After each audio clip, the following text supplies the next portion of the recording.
What are you voting for? Not who are you voting for?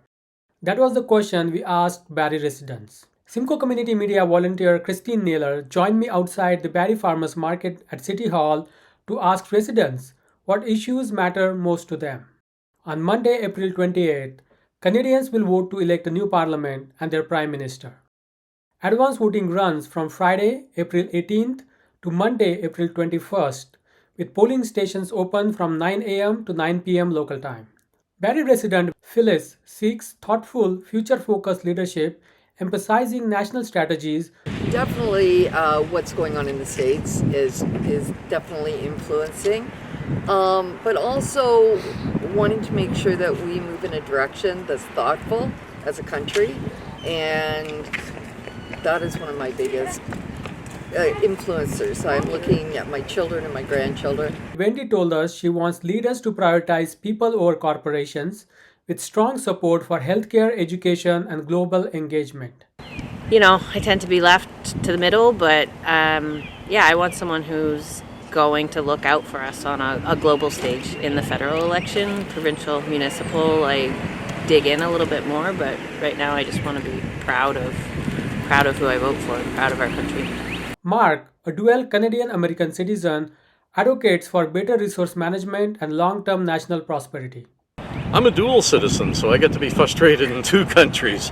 But things that are important to me, and I'm looking big picture at this point in time. It's been a bit of a lost decade.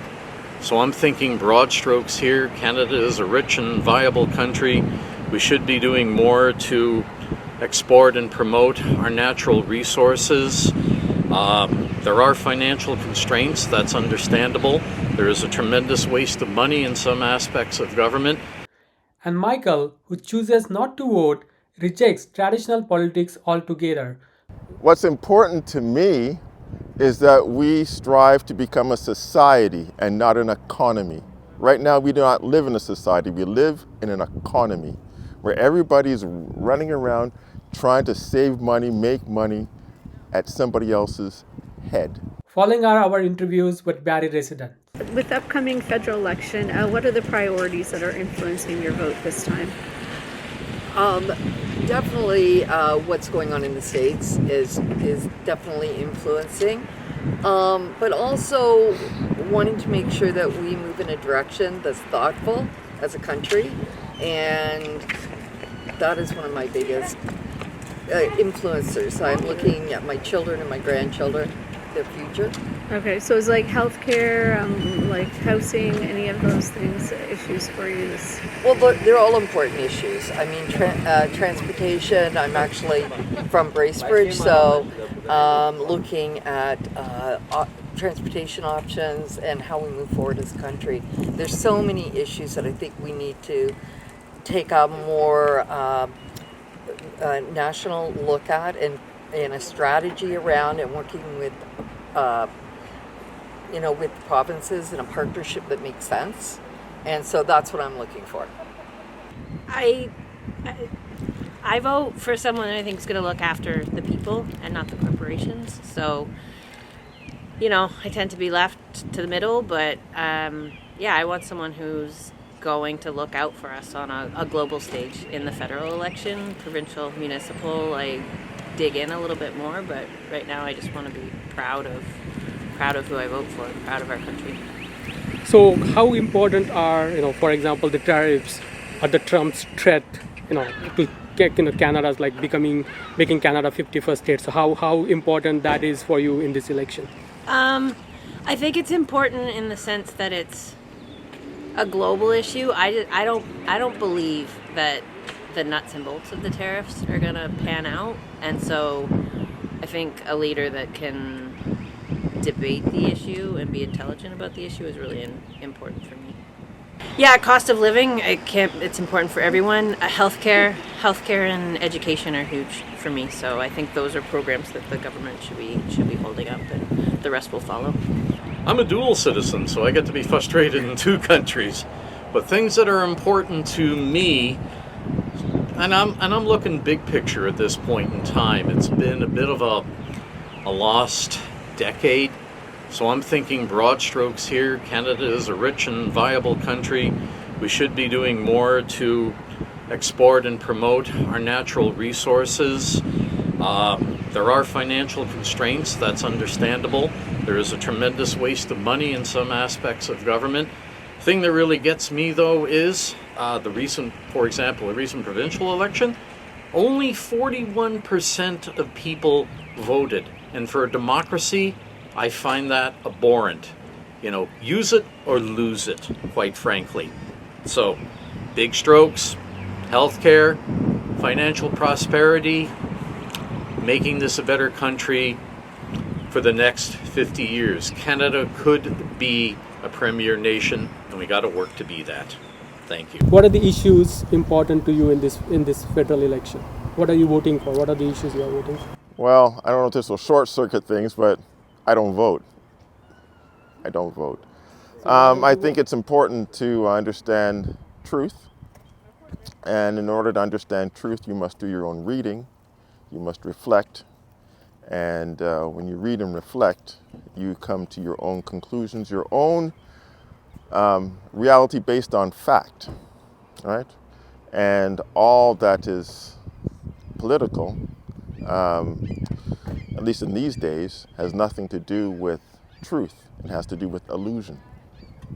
And so you say, well, Michael, what's going to happen if you don't vote, if you don't participate?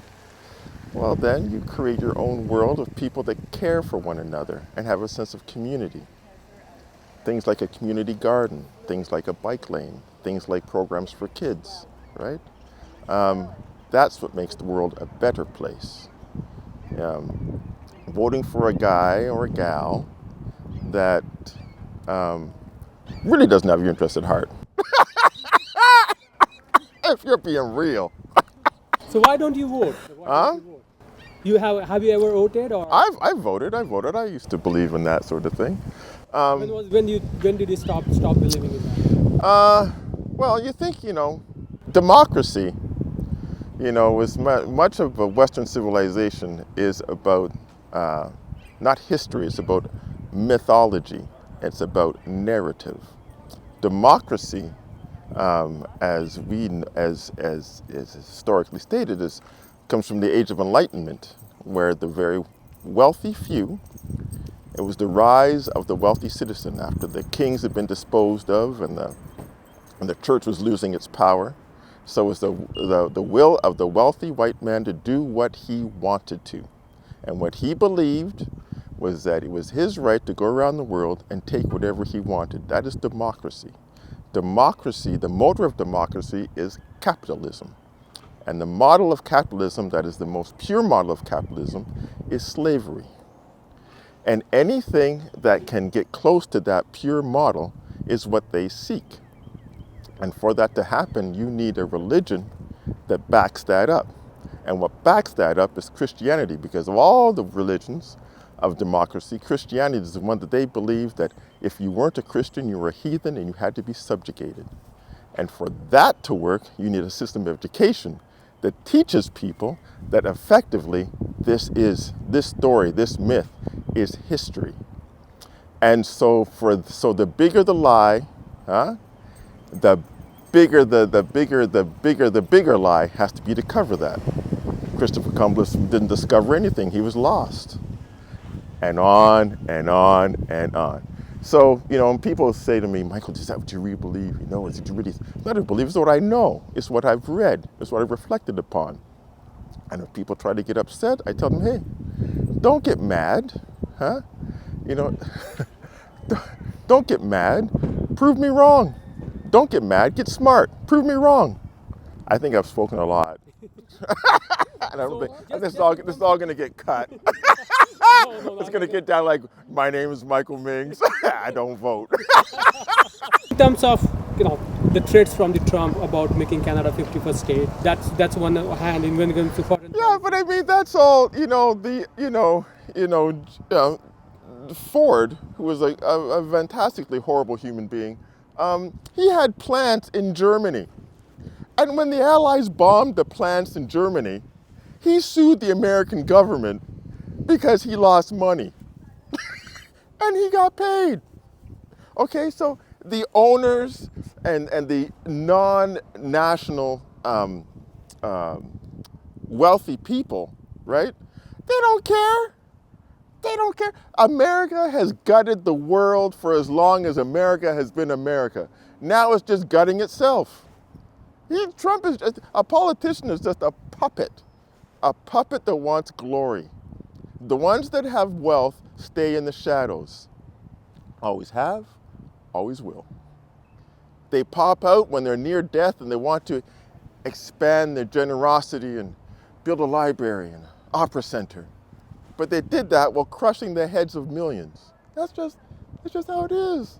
What's important to me is that we strive to become a society and not an economy.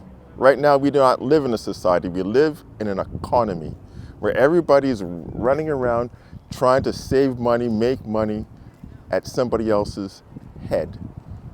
And that is democracy. And that's why I don't vote.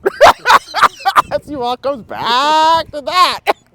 I tried marking an X. I tried all doing that stuff. No, man, just don't participate.